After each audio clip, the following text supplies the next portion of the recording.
Haleluya. Dan kita masih tinggal di dunia. Sekitar kita ini ada dunia. Terus terang aja saudaraku, tubuh kita ini sangat bereaksi dengan dunia. Ya, tetapi inilah dia kabar baik tadi ya, hasilnya. Di dalam ini sudah lain.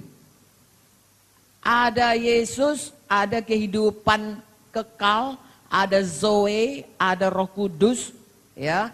Ada Yesus, hati Yesus, kasih Yesus, kuasa Yesus di dalam. Haleluya.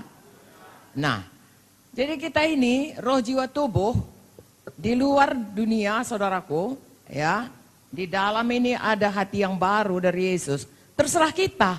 Makanya di sini disuruh persembahkanlah tubuhmu sebagai persembahan yang hidup, kudus, berkenan. Jadi harus tunduk kepada yang di dalam ini, Yesus ini.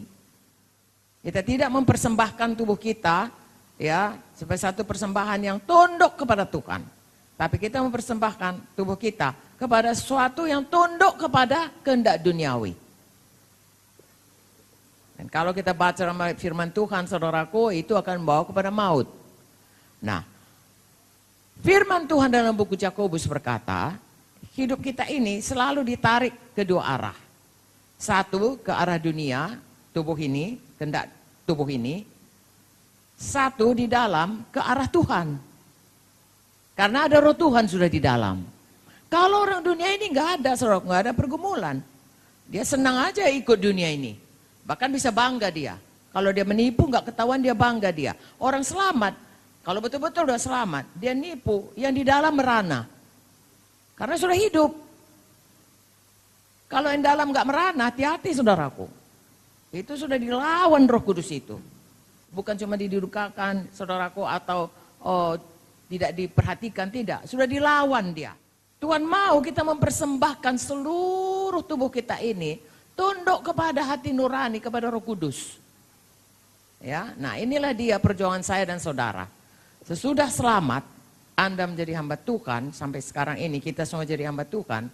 Perjuangan kita saudaraku, ya, adalah apakah kita mempersembahkan diri kita, ya, kepada Tuhan, persembahan yang hidup, persembahan yang kudus, persembahan yang berkenan, artinya fokus kepada Tuhan. Segenap hati, segenap jiwa, segenap tubuh, segenap akal budi. Atau kita, saudaraku, seperti Yakobus 1. Oke, kita baca Yakobus 1. Ini orang yang bisa tertarik kepada duniawi. Seumur hidup sampai kita pulang ke sorga. Inilah peperangan kita. Ya, jangan katakan saudaraku kalau sudah lama mengikut Tuhan tidak ada. Oh, saudaraku, kita baca saudaraku dalam kitab. Ada orang mengikut Tuhan pada awalnya raja, ya, Raja Asa.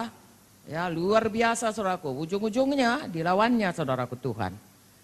Salomo juga awal-awalnya demikian, ujung-ujungnya tidak dia setia mengikut Tuhan. Yakobus 1 ayat 12, berbahagialah orang yang bertahan dalam pencobaan. Jadi ada pencobaan, yaitu tarikan dari duniawi, hawa nafsu, manusia lama. Sebab apabila ia sudah tahan uji, ia akan menerima mahkota kehidupan yang dijanjikan Allah kepada barang siapa mengasihi dia. Dengar baik-baik. Apabila seorang dicobai, ya, janganlah ia berkata pencobaan ini datang dari Allah. Sebab Allah tidak dapat dicobai oleh yang jahat dan dia sendiri tidak mencobai siapapun. Tapi tiap-tiap orang dicobai oleh keinginannya sendiri. Karena ia diseret dan dipikat olehnya. Dengan kata lain oleh nafsunya sendiri. Sebenarnya Tuhan memberikan nafsu kepada manusia, kehendak yang kuat, desire, ya, a very strong desire. Itu adalah untuk kebaikan kita. Kita masih diberikan nafsu makan. Saudara bayangkan kalau orang nggak punya nafsu makan bisa mati. Orang sakit nggak ada nafsu makannya mati, saudaraku. Tapi Tuhan berikan nafsu makan orang untuk hidup sehat. Nafsu makannya itu adalah fokus untuk hidup kuat, sehat bagi Tuhan. Tapi kalau bagi dirinya, itu yang saudaraku makan, ya, foya-foya, ya, gluttony, Datang sana makan, datang sini. Itu nafsu makan dipakai untuk memuaskan diri. Kaya, Tuhan mau kita keberkatan. Tuhan berkata, berkat Abraham itu kaya, diberkati untuk memberkati. Menyampaikan maksud Tuhan.